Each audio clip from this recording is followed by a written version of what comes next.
Have you ever had a D&D encounter that feels like this? You enter the room and there's a bandit. What do? I attack!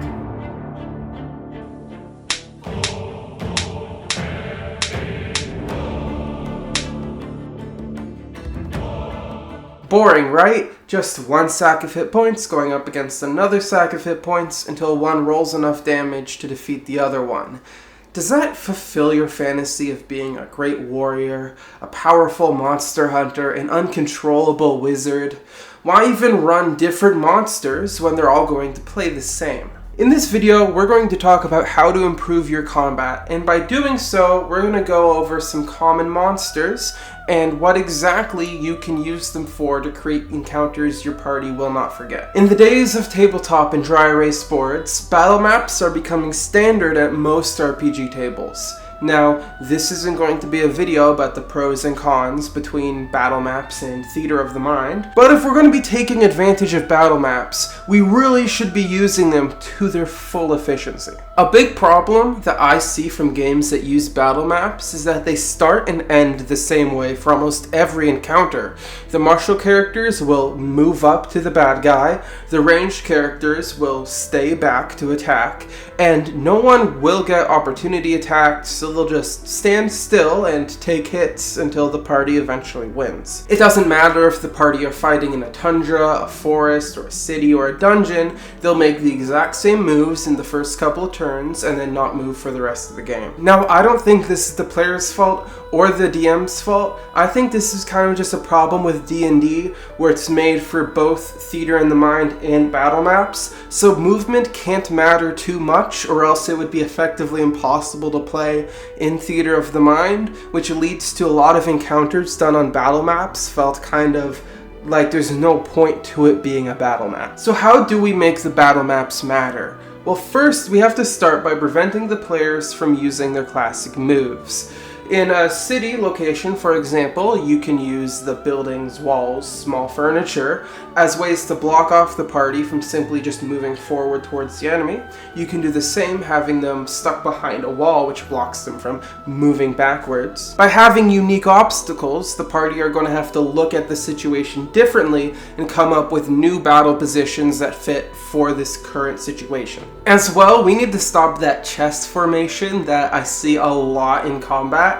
Why are the enemies parallel to the players? If the players are in the domain of the enemy, that enemy isn't going to just wait around in one room until the players show up. Maybe instead there's a couple of bad guys in the room, but there's also a couple more coming from the sides. So now they have to try to clear out that room before the enemies get too close, or the ranged characters can ignore the current enemies to try to take out those that are coming in. These guys aren't going to be so strong that they'd be a massive threat to the weakest characters on their own. However, due to action economy, they'd get a lot tougher once they're all together and actually possibly be a massive threat. Maybe at this point, the big bad hits a button that brings up a wall that now blocks off the party from each other, and now they have to go through part of the dungeon being separated, trying to find a way to make it back to each other. But there's more that we can do here to use our battle maps. We can also use height. Now, most people ignore height on virtual tabletops because they're all two-dimensional, and there's no way to really see the scale of people being above or below you. At the very least, you can take advantage of the way above and the way below. Towers carrying ranged enemies serve as threats that can hit you without much issue,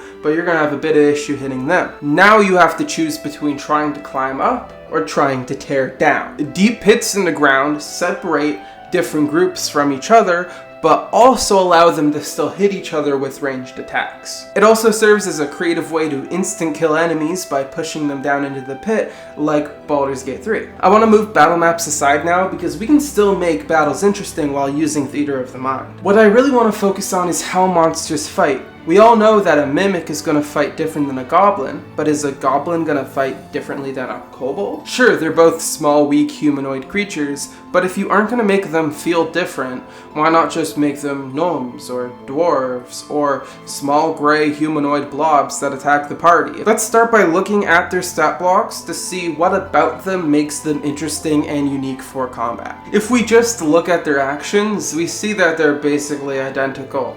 But actions aren't all that make a monster. If you're just looking at the actions, you're not looking at enough. If we just look at their abilities, we see goblins have nimble escape and kobolds have pack tactics. Now I'll give you a minute to say, no shit, Nick, but these abilities are telling us how we should be using these creatures differently in combat.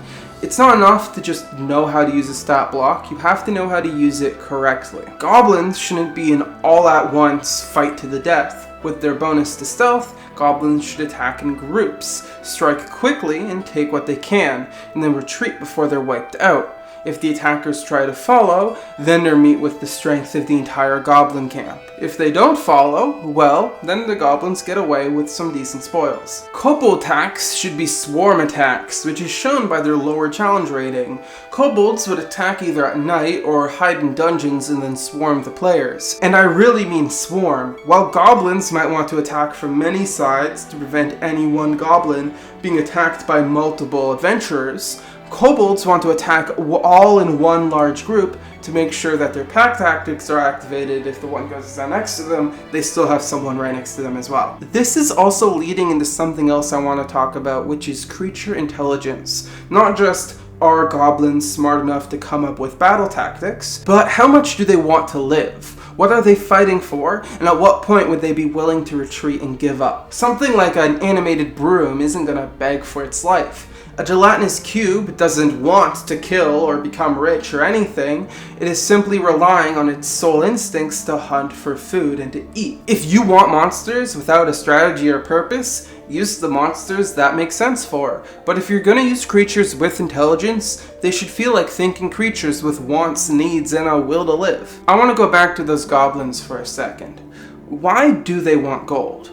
Why do they attack random people passing on the road? Well, whenever I'm trying to break down the reasons why a monster or enemy is a threat, I take some facts about the creatures and how that affects them until I reach a point where I can justify them doing this. I do this because I really enjoy when my parties find clever and unique ways to deal with encounters without combat, and having a creature just be, oh hey, they attack because they're evil, doesn't allow for that. So my immediate question to goblins are, why don't they just hunt for their food? They have bows, they're intelligent enough to create traps. Why not just go out and live in abandoned dungeons and deep forests and leave the human world alone? At that point, I'm going to follow up on myself.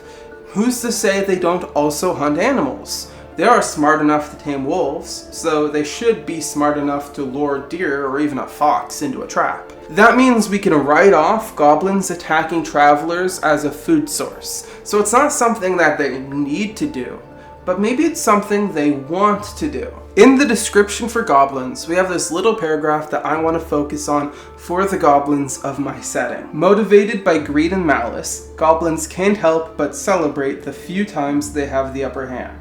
They dance, caper with sheer joy when the victory is theirs. Okay, so victories are rare for goblins. For me, I read this and I think of halflings who are very well known for their luck. Maybe halflings and goblins in my world are the antithesis of each other in nature. Halflings are generally peaceful and unadventurous sort of people due to the fact that things kind of work out their way. They don't need adventures because they don't need much of anything. Goblins, however, have a generational history of always getting the short end of the stick. They are outcast from society despite their ability to communicate with common folk. They're forced to live in dungeons and caves where adventurous people like to come and plunder and attack and kill. Goblins very rarely catch a break, and they're bitter about that.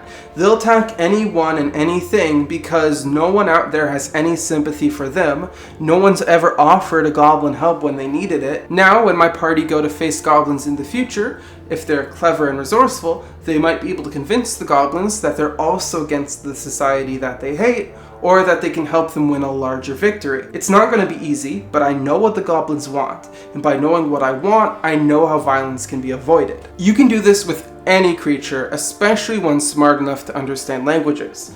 Creatures that aren't as smart still have motivation, like a shrieker uses sounds to scare predators away, but you aren't going to convince a shrieker that you aren't a threat. It simply does not have the intelligence to know. And there you have it, just a few ways that you can make your combat more interesting than damage sponge, damage sponge.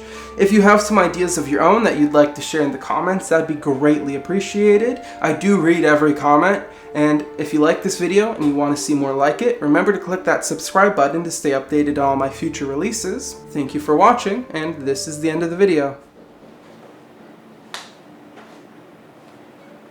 Ow! You hit me!